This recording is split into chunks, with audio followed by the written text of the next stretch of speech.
Hey everybody, thanks for purchasing another one of my Filthy Instructionals. Today we're going to be doing the turtle position, tactical turtle, or whatever you want to call it. I got my hetero life mate helping me out, Justin Porno Pierce, A-Dog Alex on the camera. I'll be yelling at him. And I got Mama D with the big butt over there. So she's going to be giving me inspiration and emotional support through this process. Now, I want to, of course, mention Hayabusa. They're fucking awesome. I love them. Great sponsor. I've been with them forever. Great company, great people, and great duds. High quality stuff. And I don't have to pay for it, so I'm super stoked about that. But their gis are ridiculous and gloves are fucking the best. So get Hayabusa stuff and be a part of the club. All the small cock guys go somewhere else. All right, so I think that's it. I don't know. I always mention Netflix. Netflix is the key to my life, especially for this. When you turtle today, get a fucking strong neck, dude. If you don't want to be a turtle player, I'd say it's a requirement. I like Netflix. I think it's the best way to go. And my buddies at Crepito, they help me out a lot. Send me a bunch of stuff. And I'm big into grip work. For you older guys, you hear me always say it. You don't want to scramble as much as the young guys. We don't got enough in the tank. Strong neck, strong hands will get you a long way. Your defense will go through to help your offense as well. So focus on those things. All right. Now that, crap's over with, we can start getting into the technique. Okay, so the first things I want to cover is body position. And when you play turtle, if you get good at it, you're going to fall into the training trap of just kind of staying in one place. Don't look at turtle. I made the mistake too. You look at turtle as a home. To me, it was a reset. I want to go to a reset. I can always turtle. That's why I always wanted to focus on getting good at kind of technically bad positions, like guard. Still got a guy on top of you, but you can do some attacks. Turtle. When all else fails, I can give up my back, kind of thing. And kind of creates a good base and security that if you can't if you can't get position, a person's too strong, you can't win the scramble, that you have some positions you can go to and still win, or at least protect yourself. But everything's got to transfer over to MMA one day. You want to think about that stuff. And, a lot of grapplers, they get confused and think they're fighters, and it's totally different. You don't want to, you're going to have to modify your technique should you ever get into it. And that's why, when I do my combat jiu-jitsu instructional, you'll see how I changed the techniques and everything based on the sport. Okay, so the first thing I want you to understand, first thing is just when I'm turtle, you want to kind of move. You don't want to hang out there. But to learn it, you got to learn it still and slow. So even though today I'll be probably staying in one spot, breaking it down slow, always keep back in your mind that I will be moving if I'm going live.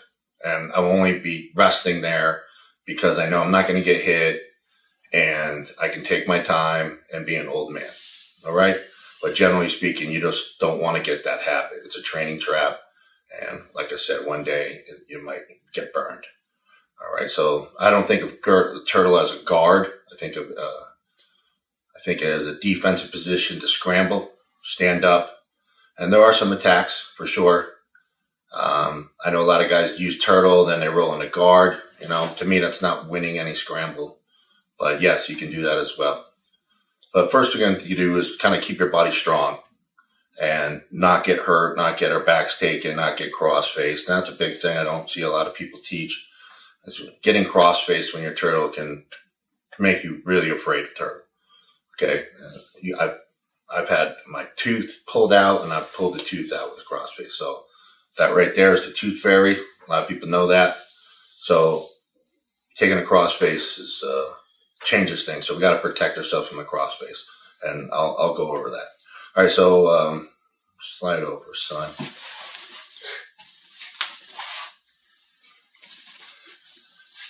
At home, I hope you give him a round of applause. He grew a mustache out for me. You know, his wife left him, but it's good. It's good. When we go into the bars, all the guys buy us drinks. Mine's a little filthy. I didn't want to, with all the goddamn masks, get away with that stupid mask. So I put my wax in it, put the mask on, it just fucking gross. So, sorry. But, you gotta deal with the time. All right, so first body position, I just call it a shell. I don't care about names. And it's just kind of, there's a couple ideas with it. When I'm basically keeping my hands in and I'm keeping my palms up, all right? And why am I keeping my palms up? Because it keeps my elbows tighter. Now, the big problem when people play turtle, they'll kind of play hands down and they don't realize they're creating a space between their elbow and their body. And someone getting a one-on-one wrist ride, can be really brutal. Like, I'm a big wrist rider. I'm not the only one. Okay. So you got to try to avoid that because there's guys that are brutal grips. I'm talking about Phil Davis for one, because he's got hands bigger than mine, which makes him a fucking Indian. Big Chief Slap-a-Hoe. I mean, it's fucking massive. Okay. This guy can grab your ankle and his fingers are touching his wrist, nuts. Anyhow, he does a thing like once he gets his wrist ride, the one-on-one, you go to strip it, then he's grabbing the other wrist, and now you're in this game the whole time. And anytime he's bumping you on your face. So once I go palms up, my elbows naturally come in. I put a little power behind it. It makes it very hard to get that one-on-one. Okay, so the shell position will be here. Now, when I'm here, I'm driving my elbows in. I'm kind of hiding my ankles. Okay, if I want to come up to my toes, I can come up to my toes. But the problem you're going to see here is Christ, you can get your toes busted a little bit unless you got shoes on, but it's the ankle pick. You see how my ankle's high? He's going to pick that. I kind of want to hide that so he's not picking me.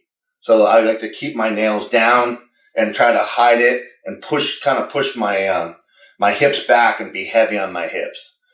Now, my elbows are in, palms up, and now I'm going to shrug. Now, when I shrug, I'm going to flex my neck a little bit, and I'm going to bring my head down.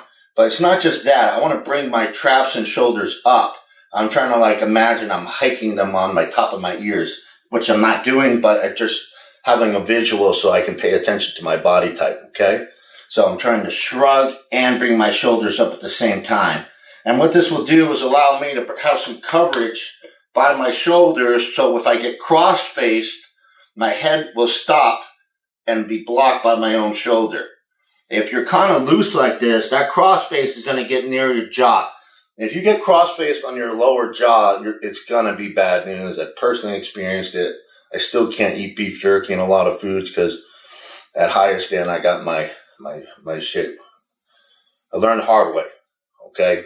So that's why I don't listen to a lot of cunts bitching, because I've been there. You just grow up, all right? So keep your head tight so they get a cross. He'll cross face you. Might hurt a little bit, but he's not going to be able to pick your head up. He's not going to be able to hurt your jaw, and your shoulder itself will block it. This is kind of crucial, Now, I'm diving in, keeping that pressure, and I'm posting on my head. Now, where do you post? The big thing is I want to post at my strongest point. This is kind of, for me, it's where the hairline used to be. Just right there. It's just hard as hell. And I use this part of my forehead for a lot of things. Head pummeling, head positions, such like that.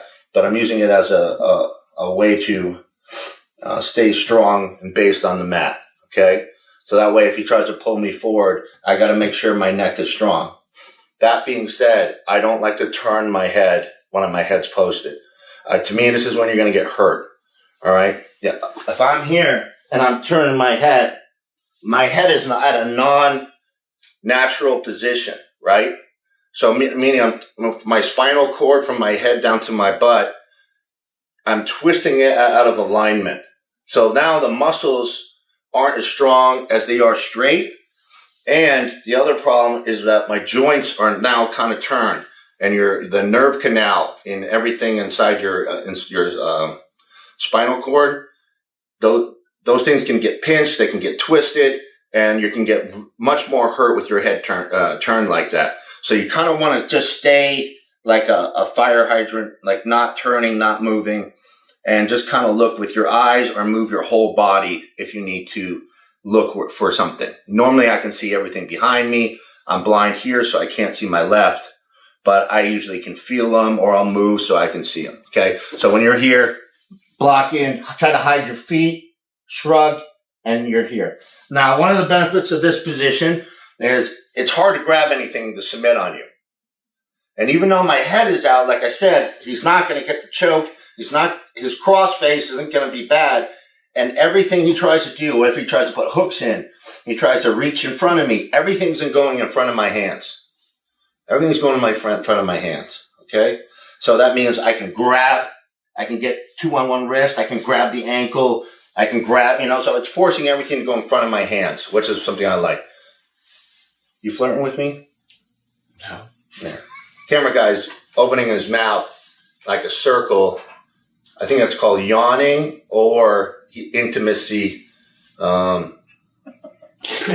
signals. And I have to talk to him later about that. I prefer Bouncy Butt over here to do those type of mouth shapes. But he's clearly bored.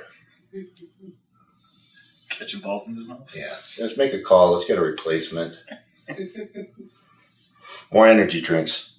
All right. So when I'm here, I'm trying to hide. I'm shelling up. Everything's going to go in front of my hands. So I can grab. I can find my way out. Am I moving here? No, it's not a great place to move. I'm basically stalling, shelling, saying, I don't want to, I'm not doing anything. I'm stalling. I'm trying to make you make the action so I can counter and move, get the hell out or attack. So that's kind of the concept behind it. If you have to move, you post on your head. All right.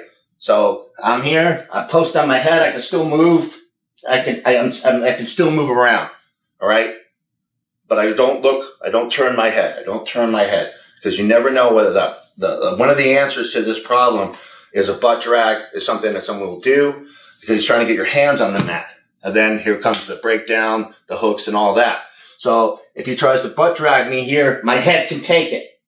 And now from here, I can start to move, generate, and grab. Okay. You got to make sure you're strong and ready to get butt dragged at all times. Never relax your neck in this position. Never just play relax because you never know if he's just going to yank or whatever the case is.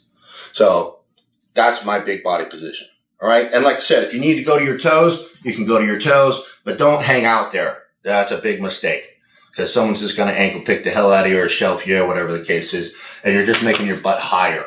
You kind of want to be heavy and hard to move. So fat, kind of like thinking a fat man. All right. Now I'll just reiterate the corner. Don't shell up like this because there's space in there. The corner. Always protect your corner. All right. So that's kind of my first body position. When I do this position, that means I'm not doing anything. You're going to engage me and I'm going to counter you because I need a second or whatever the case is. All right. Now, the next position I like to do is more of a bottleneck position. Bottleneck, if you guys have seen my other instructionals, it's just a term I used when I was military or in the government. And it's just try to make someone predictable on their movement. All right. So the analogy is there's 5 streets of guys running towards. Which one is he going to pick? Well, you put 3 threats on 3 of the streets, and then he's going to go down without the threat. He goes down place you want him to go, and then you're waiting for him. Okay, just bottlenecking him in. Okay, I can do the same thing from turtle. You do this from a lot of positions. You bottleneck him. You create avenues, or he's predictable. Now, my bottleneck here is pretty simple. All right, I have 1 protecting the corner, and 1 I create a hole. Okay, so when I'm here, I'll hide. Sometimes I play like this to kind of keep my wrist strong. Why do I do that? It's because if my hand's here, he's going to get a wrist ride. So can you come on my port side there, shipmate? Okay, so if he's looking for a wrist, okay, let's set up 1 second. If I'm here like this, it's very easy for him to reach through the hole and grab my wrist. Go ahead. And now he's got control.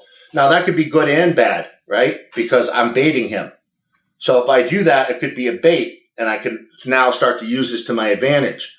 But I have to remember, what if he's strong? What if he's fast? I might not react in time. Now, if I go here, he goes to do the same thing. He can't get it. See how he can't get it? And his elbow reaches a little further. So that means he's starting to gip his shoulder and screwing up his base. All right. But if he sees that, he might not reach through. So you can kind of play the game here. So if you're trying to bait him, you can go here and try to hide your head here. Or if you think he's reaching through, go ahead and start to reach straight. Now I can grab his wrist and I can start to create frames. So it's a bit of a bait, right? And the same thing works if he's in front of me.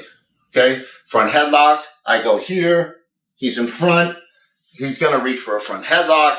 You may think an anaconda or a dorse. I'm waiting on him. As soon as he reaches in, boom, I'm on a wrist, countering. I'm setting up other things. So I'm making him predictable. Okay. Now, when you're doing this, you always got to remember he might not fall for the trick.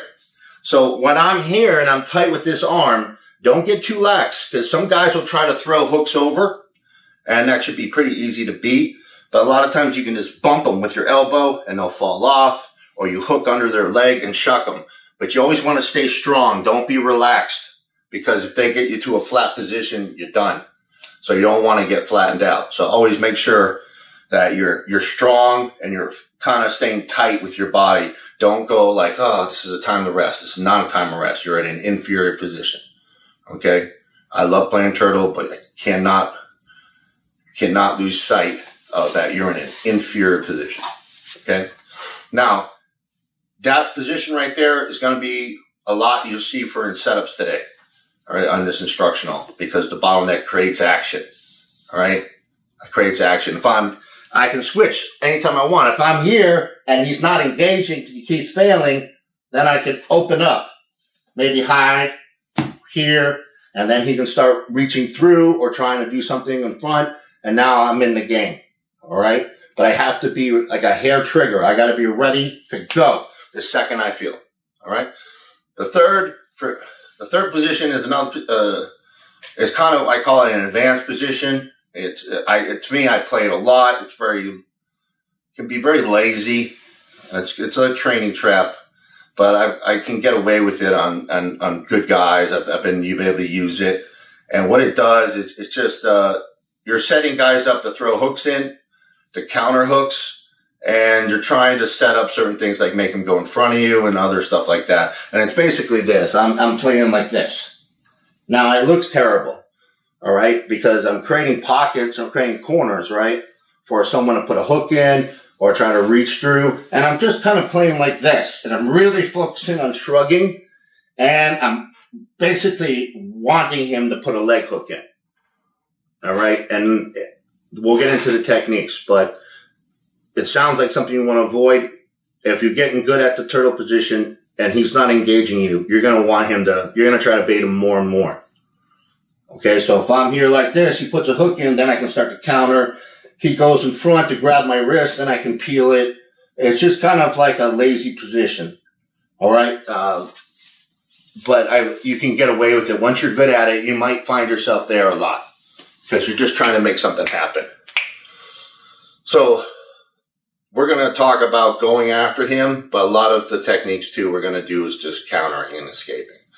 Right, so those are 3 down positions. All right. The next position would be more of a like classic referee's position you would see in wrestling, with the head up and you're on your hands. Okay, this is a little different too. All right, very different techniques here. This is more like what? I'm going to stand. I'm going to Granby. I'm going to do something else, but I'm coming up. All right, and obviously you're like, my head's naked. So I can get cross-faced, but like I said, you wouldn't just sit here and not feel the guy. Once I feel him, I can start to come up. because I know where he's at, and maybe I'm grabbing his wrist, and then it's clear for me to get up. So I can switch. So I'm here, chilling out. I bait a little bit, clear it out, still nothing. I'm up, ready to come out. And you can go back and forth. All right? So those are kind of the basic, positions I play from the turtle. Now, as far as feet goes, I kind of constantly move my feet. Sometimes I'll swish my feet to the outside. I'll get on my toes. Other times I step out. It's just gonna, you're gonna see more on the techniques than necessarily drills with the legs. All right? So that's a good overlook at the body position. Next is I'm going to talk about an idea on how I kind of create up, because like once you learn this instructional, you're going to pick the things you like, maybe you're good at, and maybe certain things you're just not feeling like you can do, or you're not there yet, or maybe you just simply don't fucking like it. Okay? And then you're going to start putting this into a theory. So I'm training you guys like I'm training a coach. And I know a lot of coaches buy my stuff and teach it. That's fine. I don't have a problem with people I don't look at as something negative. I would prefer you hat tip me, because that goes a long way and it makes friends. When you don't, I don't fucking like you. Very simple. Hat tipping goes a long way. I don't know why people don't do it. It's because trying to make their dick bigger, and it's a sad thing. Sad thing. Anyhow, moving on. All right, so I don't know if you can see the edge of the mat here, but it's going across, right? So I kind of put my knees on that line. This is a teaching tool, okay? So coaches, when you're ripping me off or doing your doing, okay, I look at it as, are they in front of me, in front of my knees, or are they behind me? Even on a side right, they're still past this line. Okay, so that right there kind of dictates a lot of my motion. If he's in front of me, I have my attacks, my defense. He's behind the line. Now I have my attacks and my defense. All right, and I'm going to teach it kind of this way today in the instructional. Maybe cover the front, cover the back, and do some blends. Okay, but once you get down to what you want to do, what I want you to think about is pretending you're a clock. Okay. Let's see, instead of two hands on a clock, just one. Just pick one. All right. And now, so I'm the clock. So I'm going to say in front of me is 12. Behind my ass is 6. And then we got 3, 9. Okay. Now, my opponent is the hand. So in my mind, if he's in front of me, I might have my ideal techniques I want to do. I have my counters. I have my movement. Everything's sorted out. He starts to move over to, towards, say 3 o'clock. Now he's kind of on the side, still in front. Okay. Do I want to sit? Do I want to sweep single? He's still kind of playing in this area. I have it all kind of what I like doing, because we all have things we like doing more than others. Then he goes behind me, he gets to my 6 o'clock rather. Now I have my escapes, my motions I want to do. And then he comes all the way around and so forth. Right. So, when you learn the techniques, like I said, we'll do forward and aft, and picture yourself as the clock. Okay, all right, he's at my number. He's at here, and then I'm like, okay, when he's here, I'm gonna bait this. He's gonna reach, and you'll start to play this game together, and put it into a system for yourself, because you don't need to grapple like me or anyone else. You need to grapple like you. So at the end of this whole instructional, once you've learned the material, make yourself a clock and start putting and visualizing. That way, when you're turtle, you can be more aggressive and don't have to wait so much to figure things out. And that's the hardest thing for beginners when they're learning techniques. They have to do it step by step. They don't have that feel yet. In grappling, once you get a feel, you just do things. You're not even thinking about it, you just do, right? But before you can get to that point, you have to use basically more of your smarts and focus on as tactics and technique. Like when he's here, I'm good at this. I like this. I'm setting him up for that. So that way, no matter where he moves on your clock, you're having a game plan and at least a first choice. And you can create that first choice, whether it's defense or anything, through baits or whatnot.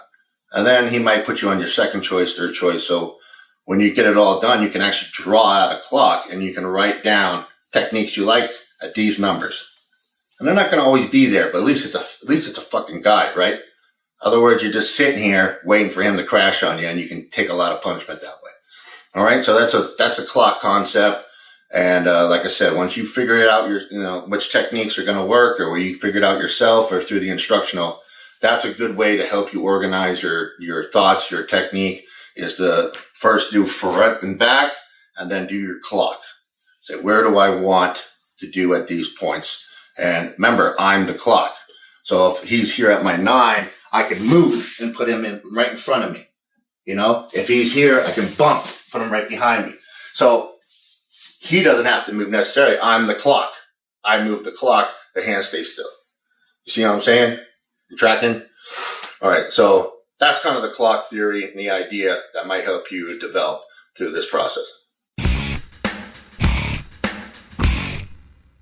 I'm going to start with everybody with Jesus being in front of me. No, I'm just fucking with you. You're not right now. But I'm going to start with him being in front of me, and the wrist controls, the attacks. Like I said, I was going to break it down front, forward and aft, and then movement and all that stuff. So it's going to take a time. All right. Now,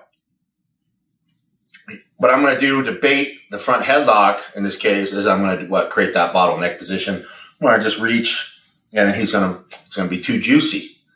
So he's going to go front headlock, and then I'm going to snatch a hold of his wrist, and we're going to go from there. Okay. Now, first thing I would kind of step back a second. I know it sounds silly, but you never know. Guys sometimes don't know how to grab wrist. Okay. So if I grab his wrist here, now you're good. Your longest point will be normally your middle finger and thumb. So that's what I try to get that deep wrap around. And then I'll try to lock my hand.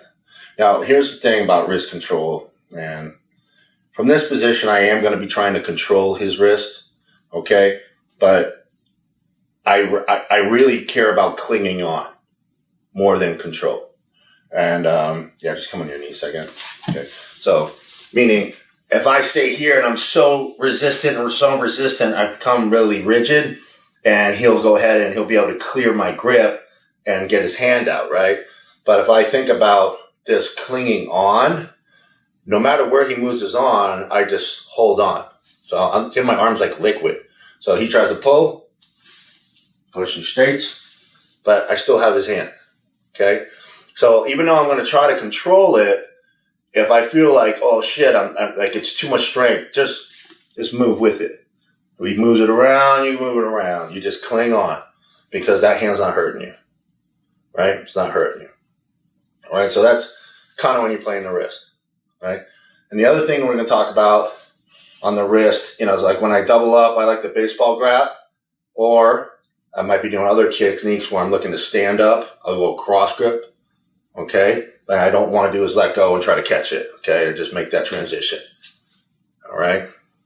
The other thing is framing, which we'll get into, in which case I'll go here and move my whole body to kind of move you.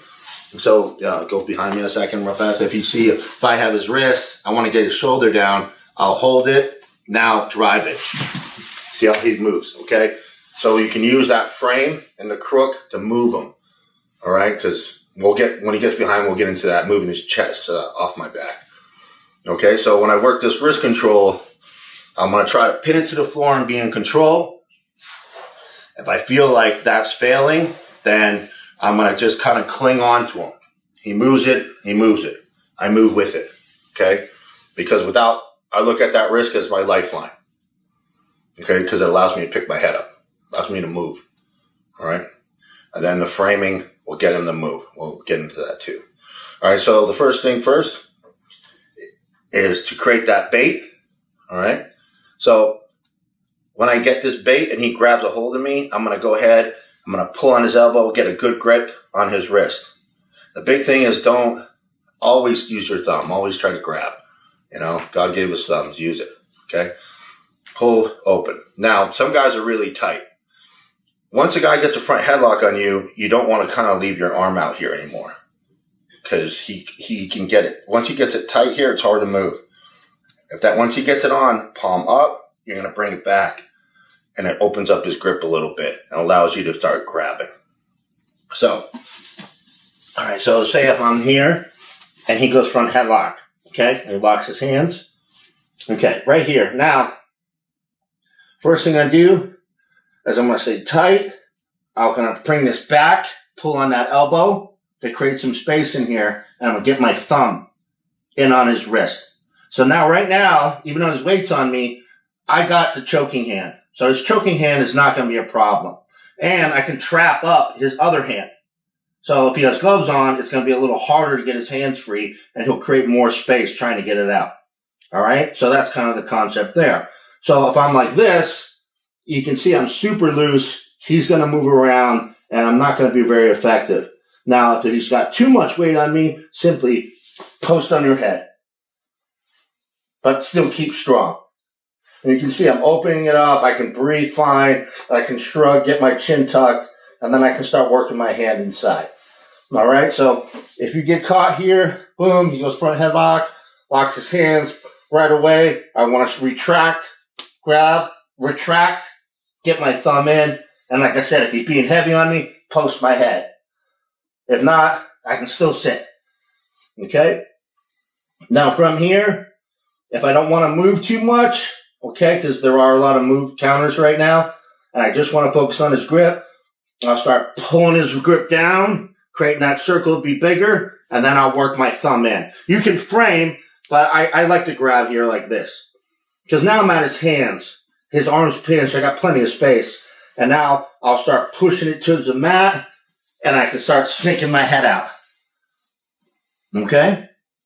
Now, from here, I'll keep my head kind of, a lot of times, right here in the center, and I can use my head as a pick. Meaning, if I want his elbow down, I can drive with my head. And I have 2-on-1 here, so it makes it pretty strong. Now, here's a lazy thing you can do, but it teaches us a good concept, is where his hand is around my head will often dictate where his butt's going to go. So, meaning if I'm here, he's in front. He's not going to go behind me at this point, but once I move the hand here, he's going to go behind me. So you see how the hips now move, right? So now say he's behind me, okay, and now I move and get my head here. Now, he still can fight me here, but not very well. So he's going to go back in front of me. He goes behind me. He goes in front of me. You see, I can move away, or I can move just his arm. He goes behind. You see how he's creating space? Are you moving the camera on my frame? Okay. So, what I'm teaching you here, sometimes in turtle you get stuck, like you hit a wall. Okay? You want space between his hips and you. You need space. You want weight off of you. Okay? I can either move the arm, and what happens, he moves, creates space. He's also creating movement for me to move, so I'm not jammed. And I can literally switch it back or control it and sink back and move my head. And as I'm doing that, he adjusts as well. But hopefully you're seeing a ton of space for me to swim for underhooks, for me to shoot singles, for me to control and stand up. Even when he gets behind me, as I'm moving, it's very easy now for me to switch my hand and get up. Okay? So don't just hang out here, hold the wrist, and say, aha. He's still in a strong position. Even though you got his hands, he's still in a good weighted position. Start trying to create that 2-on-1 separation. All right? Now, I don't know, could you see my hands? Yeah. You could? Yeah. In the beginning? Mm-hmm. So when I get caught there, I like, to me, personally, in that front headlock, shell up, pull on the inside of that elbow. I bring my arm back, get my thumb directly down on that wrist, and I try to keep my elbow tight. Because he wants to pull me out and bust my base open. I want to do the opposite. I want to be fat on my ass. I want to be strong. He wants to pull me out. If he's here and he's me, he wants to be breaking me down. He's trying to stay strong. He's trying to keep in. Trying to keep strong. Don't drag me out. Don't break me down. I want a strong structure. He wants a weak structure. Okay? So I'm being heavy and I'm moving. I get that grip. Okay? Most of the time, as you're going like this, there'll be enough space for you to get your hand in, for your thumb. If not, start to sink down with the weight on his arm. So on the wrist control, when you're here, down. And what that does is now it just kind of opens it a little more so you can get that 2-on-1. That coming clear? Yeah. Am I overbeating it? Can you show it again with when we throw it back on, and then you show the hand placement and you grab the wrist? Yeah, just do it one more time. Yeah. We should do it like you here. No, like this. Yeah. So I'm here. He comes in. I can get on this wrist right now with my hand, but trust me, if he wanted to rip this in my throat, it's not going to help me. So I go here, get that open, get my thumb in. So now I'm open here. I'm strong. And if he wants to yank me forward, I post on my head. I'm okay here. I'm not getting hurt. Now from here, I can still now start moving. All right, set me back up a second. Okay. I want you guys to see if his hands are too tight, I start sinking and pushing down to my leg. So I can even do this here. See how I push it down? Now I got my wrist. Okay? Now he's still trying to right and fight me here. I move. I go behind. I switch back. Oh, came out the back. So you can see, as I'm moving, as he's moving, I can start now, boom, shot, Russian tie. You know, I can start going offense. I can even lock up figure fours there, reverse figure fours. The big thing, if you don't know where you want to go, and he's super strong, okay, start here, just be here. Okay, because I'm on the middle. I'm on the middle of the head. I'm on his arm. I can move either way. I can drive with my head, and I can start to move. So this is not a bad, holy crap, I don't know what to do. Okay? Because you might end up there. Just switch angles. You on that side. You can't see my hand? You can, but just a better one. Damn, my toenail broke. Fuck, there's more gaps in these mats, man. It's like the boat whore on a fucking 6-month deployment. Loose as shit. I don't know. Never mind. Navy talk. Okay. What can you see better here? When you pin your... Oh, okay. We're spending a lot of time on this, you know. All right. We got a lot more to get to. Hey, I trust him. Producer A. He's good. He's A-list. Yeah, so you're talking about trying to stretch it? Yeah. Just think about, like, when you're stretching it, I try to stretch it to my leg, and meanwhile, I can always pop to my feet. And I'm just trying to, like, hey, touch my sack. It's way down here. I don't know where you guys keep yours. No, so hit the grip. I'm in. All right. If I get his grip, I'm here. I'm trying to stay in. Now I shrug up nice and tight. I get my thumb, and I'm trying to break this grip, or I'm still here. He won't break this grip. I pull and push my wrist down here. Now I can see I got my 2-on-1. Now I can go head in the middle, or keep playing here, or switch. Okay? Now, this is kind of relevant here. I'm going to get into this technique. I'll tell you what, I'll save that step for a different technique. Okay? So, that's just a quick little idea, and you'd be surprised how often it works. Okay? Now, one little trick. You can do this. Not always going to work, but you'd be surprised if you have a guy that's trying to put Go Turtle crushing weight on you. Meaning, he has my wrist. He has a 2-on-1. Extend it. Now you're down. You can go there. You already got the grip broken. Just extend it out, like in front of you. So he's here. By doing this, I mean, I wouldn't. All right, I'll show you how to do it. Okay, when you're here, you extend. If you extend your arms in front of you, don't have your head here, because if you stuff your head, unless you got really flexible shoulders, you're going to have to let go. Okay? Put your eye socket on your bicep. I know it seems weird. I got a big old forehead, and so it works easy for me, but put your eye socket on your bicep. And so it basically, if I'm here, and all right, camera's here. I'm here like this, right? Now, let's just say he's up on top of me, and he's trying to push my head down with his hand. I don't care. You see how he can't bust my head out? It just sticks. See how it sticks? Now, if I'm here, push my head down. You can see I'm not balanced. And he puts sprawl weight on me, I'm going to have to break my grip. Okay? Same if I'm on a single. If I'm going to have my hands extended, I want my hand on my bicep. It just protects me, and it will keep you from getting stuffed. Okay?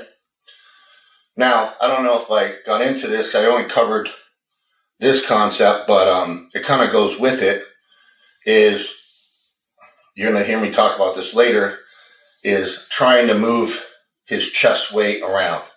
Okay? If I actually play the grip close to entice him to go behind me, but if you want to kind of prevent it, you just keep it extended. And what happens, he'll move, but he can't get his chest weight on your shoulders. And it's going to be very hard for him to do anything to you other than trying to strip the grip back. Meaning, if I'm here and I'll go behind me, he can't really put a ton of chest weight across my body just yet without putting insane overcommitment, like driving with his legs over me. Okay? And that is a mistake because it makes his weight on me. So I can move him and I can get him off balance. Okay? So I'll extend here because it creates a lot of space and it gets his body to overcompensate. Now, reset. Let me get in front. Yeah. So when I'm here now and I switch the grip, I'll make it kind of enticing for him. So he wants to go behind. So now he goes behind. Now when he goes behind, go shift your weight all the way behind. I see right now his weight is behind me. So from here, I can get up. I just simply make a wrist change and I can step up. And we're going to go into those techniques when he goes behind me. But that is definitely a technique to set me up because I felt his weight sit. Okay, so I'll turtle up a second. There's a lot to cover here. If I'm here, I could be hanging back. Okay, side riding. My weight's back. It's not on him. I'm pulling more. Right? Other guys, tons of weight. Trying to keep your hands on the mat sticky, right? When someone's playing you, they're going to switch. They should be. They shouldn't play with one way all the time. If I have my weight back here, his head can come right up. So if he has my hands, I'm not in a position to keep him down, am I? If his head can get up, he can get up. That's my rule. If your head comes up, you can get up. But that's because my weight's back, right? If his weight is here, his butt can come up. So just pike your butt up on your feet, all the way. And he creates that ramp where I can slide, okay? Now, when we get into our techniques, these are going to be crucial on where his weight is, what can come up. So if the weight's up here, you can pike up on your legs. And now create that ramp and you can run, you can move. And you have techniques and escapes from there, right? The weight's back. It's easy. Now we're going to make him move. Okay. But this is kind of a quick overview because I was going to cover it later, but the techniques I'm going to do, I probably should mention it. Okay. Because where he puts his weight and how he plays me dictates. I always thought Turtle was very similar to judo that way. Because it's like a feel. Okay. Wherever his weight goes, I can overcompensate him. And I have like throws from here. So Turtle's kind of like judo. I love judo. So,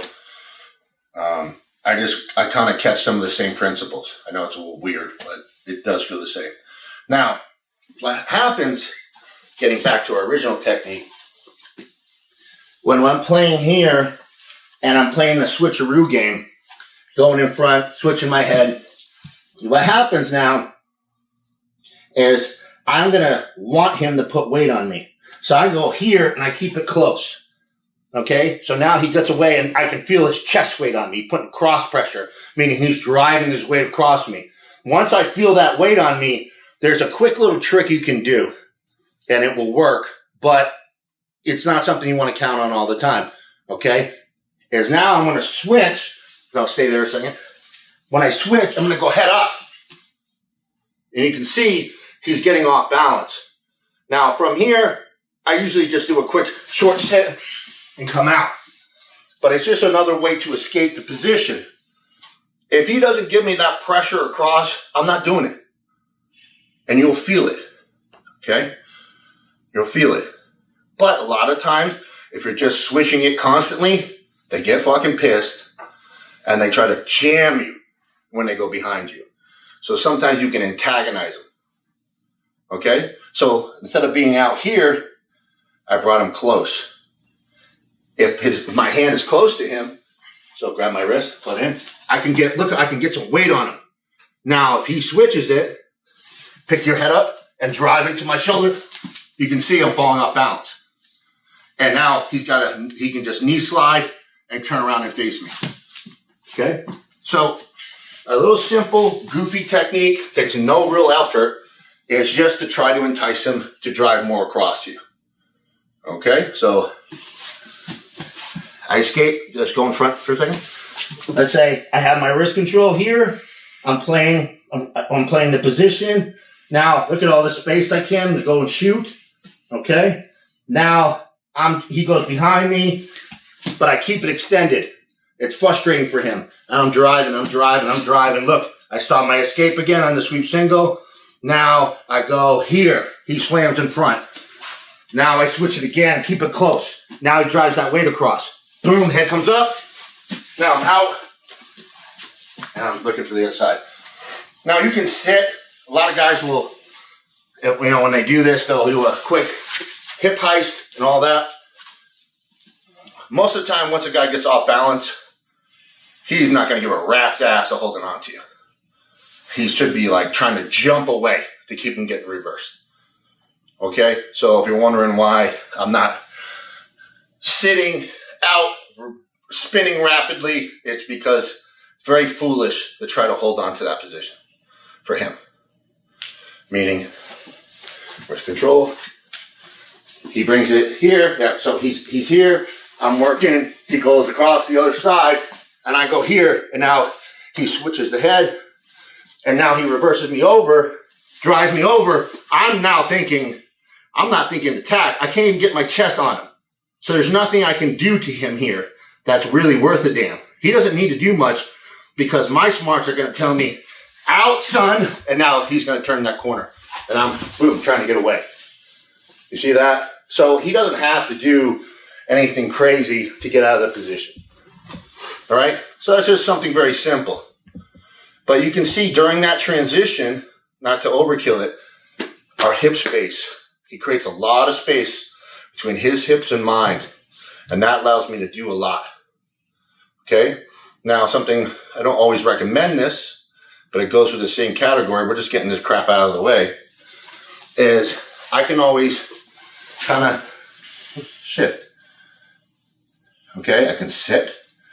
If you wanted to go to like a half guard scenario, it can happen during this transition. Okay? The other thing is simply switching your hips. Now, this will turn you quite a bit, but it doesn't really move you. Okay? Just moves the way you're facing. So you guys might have seen this before where you're here and someone pivots. Now they're here, pivot. But what am I really doing? I'm just moving my tailbone and head. All right? Pretty simple. So if he's here and I'm having problems creating the space I need to kind of get to my position, I can now turn, sit a little bit, and now create the shot. So if his hip leg is here and I'm like this, and I need to get more space to get strong, I do a quick sit, boom, now I'm in my shot. Okay? It's just something you can do to try to create that position. All right, what did I do before? Before this one, when you... Oh, I did the sit to half guard idea. So yeah, if I'm here, he's here, and I create this space and I'm working, I can just sit now and try to pull him into half guard and work that position. Or just like I said, fake the half guard, then come back up and look for a sweep single, which is a big part of this for me. Okay? We covered a lot. I didn't want to spend that much time on it, but I had to mention these things because you will see them in the next few techniques. Once we get behind, we're going to spend a lot of time on that. Okay? But just simple. All right? Did I teach the frame? I'm doing it again. Okay. All right. So one of the things you can do is when you're on your 2-on-1, and like I said, I need to create space, or he's got too much chest weight on me because you're tired and someone's being heavy on you. It's going to be hard to move around. You're going to want to do it less because you're tired. Okay. What you need to do is get his weight off you a little bit so you can move a little easier. Instead of just using your hands and trying to control it, you can go to a quick frame. All right. Now, when you do your frame, don't think about it as like this. Think about it as okay, sorry not to warn you, but use your weight to frame it. And what you're going to do is if he's behind you, you're going to see his chest weight move. And remember, all you need is a little space. So if I'm on my wrist here, even if he's in front of me, it's kind of a bitch to kind of do anything. Or I'm here and he's getting good pressure on me and I can't do anything. I'm going to now pin his wrist to the mat, bring my forearm into the crook of the elbow right here. And now I'm going to use my body weight. I might drive off my left foot here and I'm going to hammer this elbow to the mat. And then I'm going to quickly sink back and I'll have a chance to go to the underhook. So I go here, I'm pinning it down to the mat, boom, boom. See how his chest moved? Now I can reset my weight and come for the underhook. We're going to spend a lot of time on looking for the underhook when we go into our attacks. But that frame, drive your whole weight, sink and pummel. Drive my whole weight, sit out and move. Because you don't always just want to engage. You want to sometimes just evade. Just get the hell out. Do a reset. You know, you're not always going to want to play bottom against the guy. All right?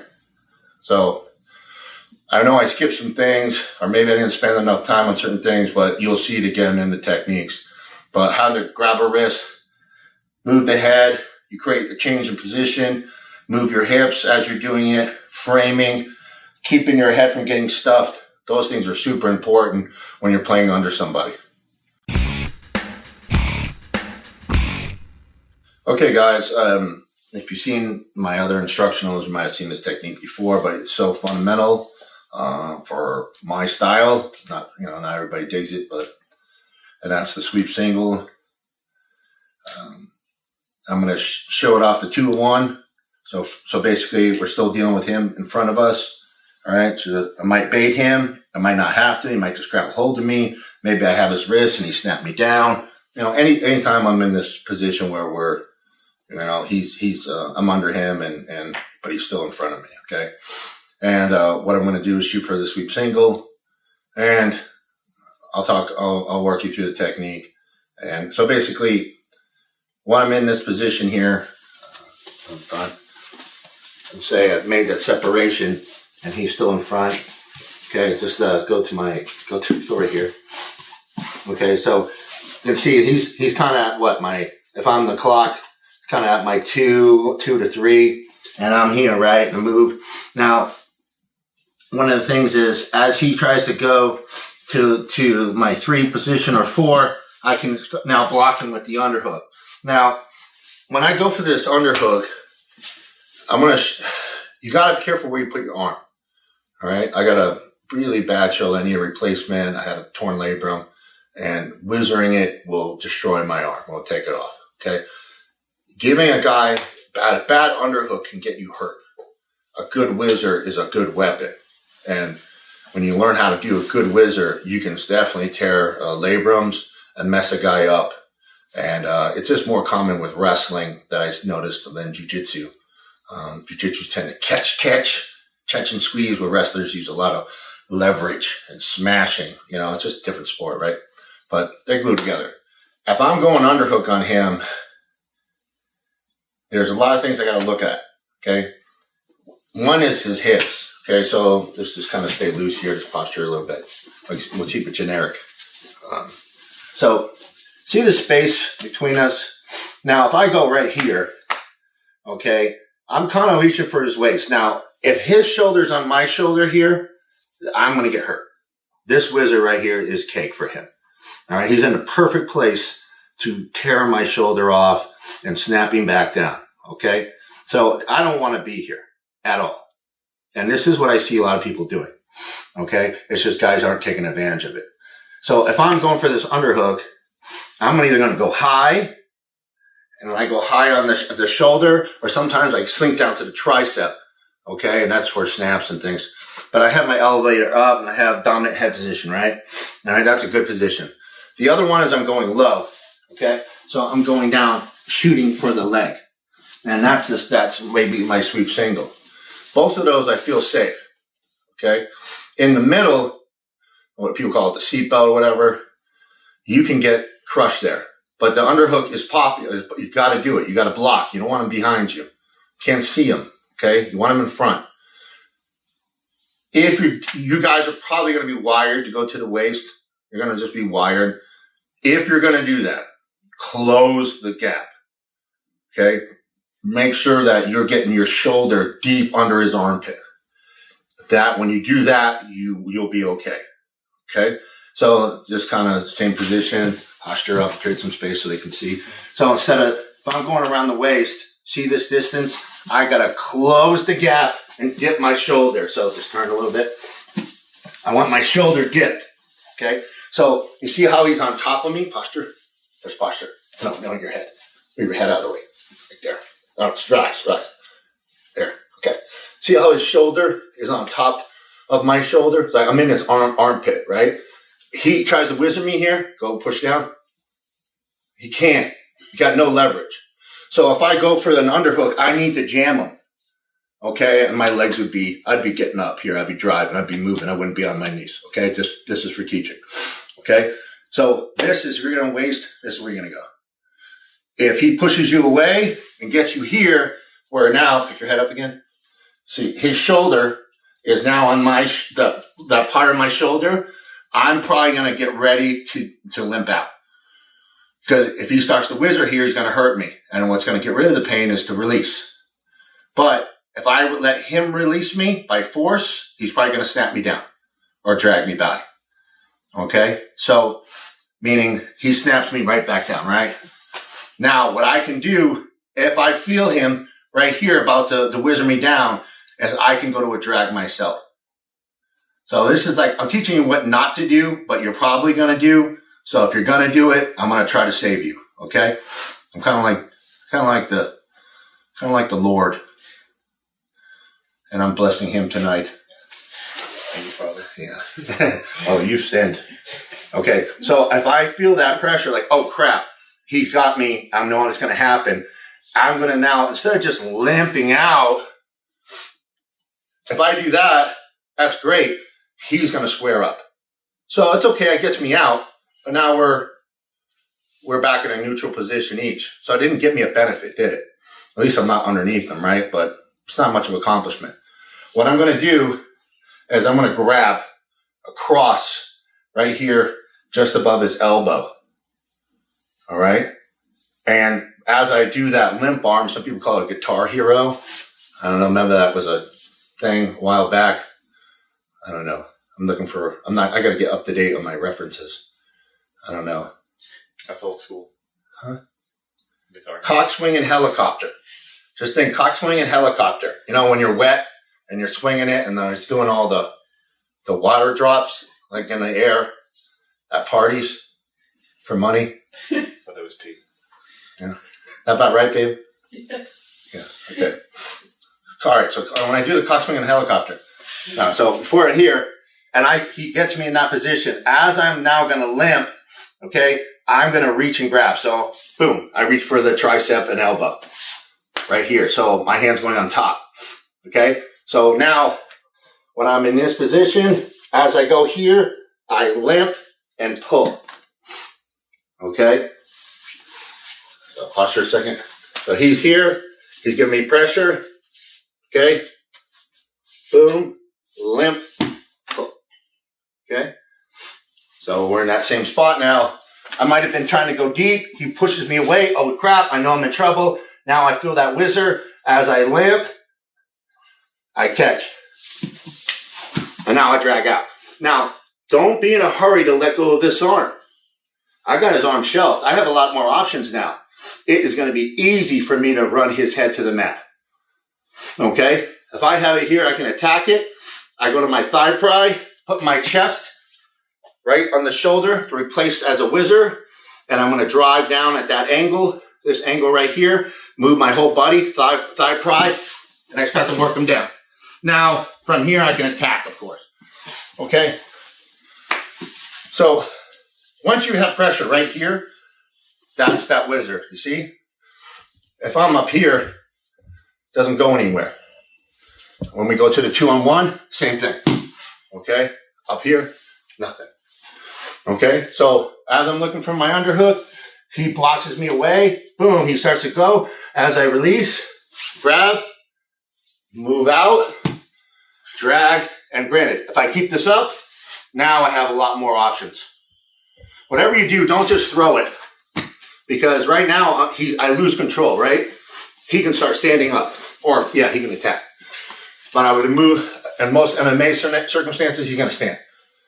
Okay? So, try to control it. All right? Because you still got to settle in and get weight on him. All right? So, don't just throw it. You're throwing it away. Okay? So, this is like a little backup.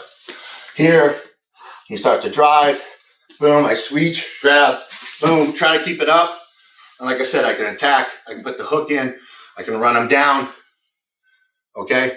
Or if I let it go, no problem. Now I can hack them or come underneath, cover, or to the back. Okay? I don't want to go down that.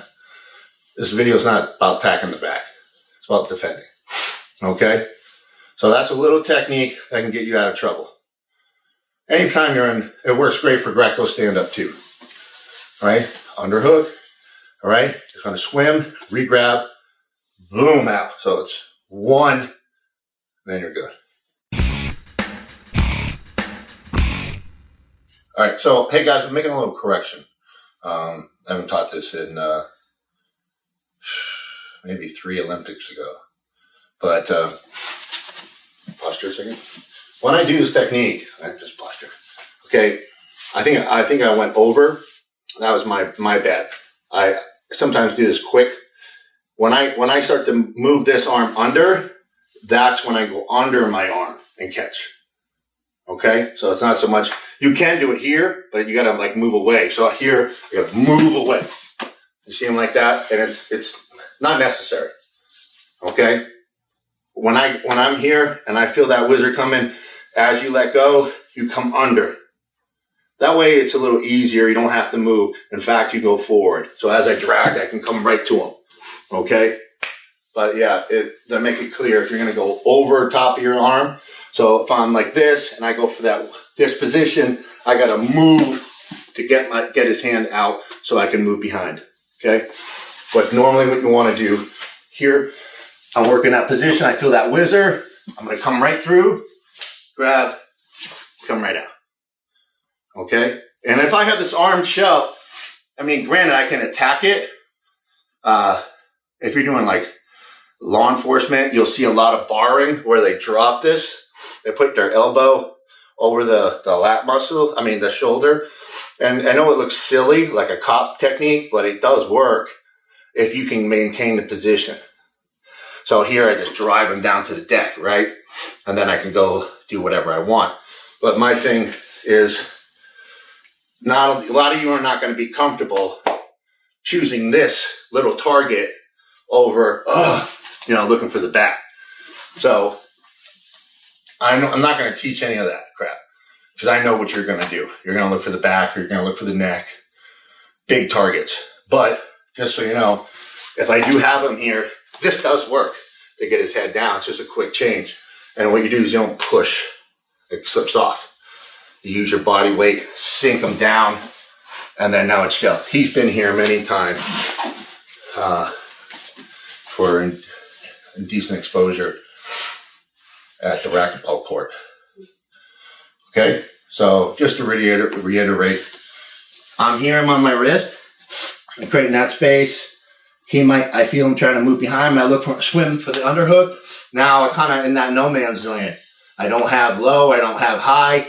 I feel him now switch to the whizzer. And now I come through, let go, switch, drag. And now I'm in this position. Okay? And like I said, hey, if you go for this underhook and you can get it deep, you're good.